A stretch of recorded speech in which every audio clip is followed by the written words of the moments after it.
தமிழ்ல இருந்து ஹாலிவுட்டுக்கு என்ட்ரி 1500 படங்கள் வரைக்கும் நடிச்ச ஓமக்குச்சி நாராயணன் படைச்ச சாதனைகள் பத்தி தெரியுமா உங்களுக்கு? தமிழ் சினிமா உலகத்துல அதிகம் கொண்டாடப்படக்கூடிய நடிகர்கள் அப்டின்னா, அது கதாநாயகர்கள், கதாநாயகிகள், காமெடி நடிகர்கள் மட்டும் தான்.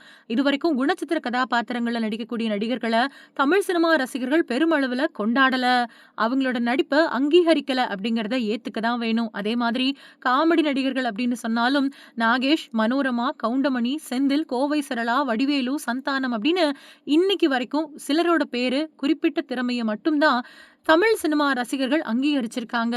அப்படி ரசிகர்கள் ரசிக்க தவறின காமெடி நடிகர் அப்படின்னா ஓமக்குச்சி நாராயணன் தான். தமிழ் சினிமாவிலிருந்து சுமார் 10 வருஷ காலம் வடிவேலு விலகி இருக்க வேண்டிய சூழல் ஏற்பட்டதுக்கு பின்னாடி தமிழ் சினிமாவுல காமெடிக்கு பஞ்சம், காமெடி நடிகர்களுக்கும் பஞ்சம் வந்துருச்சு. என்னதான் சூரி, சந்தானம் மாதிரியானவங்க காமெடி நடிகர்களா இருந்தாலும் இவங்களோட காமெடிகள் பல உருவ கேலிகளா தான் இருந்துச்சு.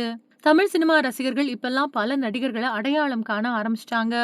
குறிப்பா இணையம் வளர்ந்ததுக்கு பின்னாடி அன்னைக்கு தமிழ் சினிமா ரசிகர்கள் அங்கீகரிக்க தவறின பல நடிகர்கள அடையாளம் கண்டுபிடிச்சு அவங்கள அங்கீகரிச்சுட்டு வராங்க.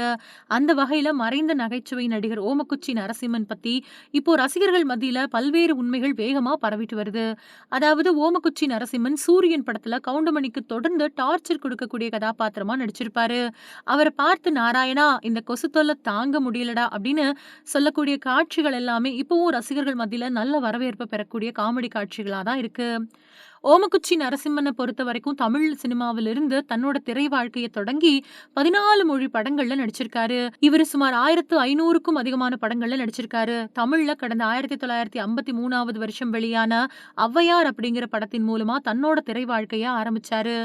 எல்ஐசி ஏஜென்ட்டா பணியாற்றி வந்த ஓமக்குச்சி நாராயணனுக்கு நடிப்பின் மேல ஆர்வம் இருந்ததால, சில மேடை நாடகங்கள்லயும் நடிச்சிருக்காரு. அதுக்கு பின்னாடி தான் சினிமாவுல நடிக்கக்கூடிய ஆசைய தனக்குள்ள தீவிரப்படுத்திக்கிட்டாரு. பல மொழி படங்கள்ல நடிச்ச இவரு, போன 1993வது வருஷம் வெளியான ஹாலிவுட் படமான இந்தியன் சம்மர் அப்படிங்கிற படத்துல நடிச்சாரு. இந்த படத்துல நடிக்கிறதுக்காக இவரு அமெரிக்கா போனாரு அப்படிங்கிறதும் குறிப்பிடத்தக்கது. 2009வது வருஷம் வயது மூப்பு காரணமா இவரு காலமானாரு. இவரோட புகழ், இவரோட சாதனைகள் பத்தி இணையம் நல்லா வளர்ந்த பின்னாடி தான் வெளிய தெரிய வந்துச்சு. தென்னிந்திய நடிகர்கள்ல அதிக படங்கள்ல நடிச்ச நடிகர் அப்படிங்கிற சாதனைய படைச்சிருக்காரு ஓமக்குச்சி நாராயணன்.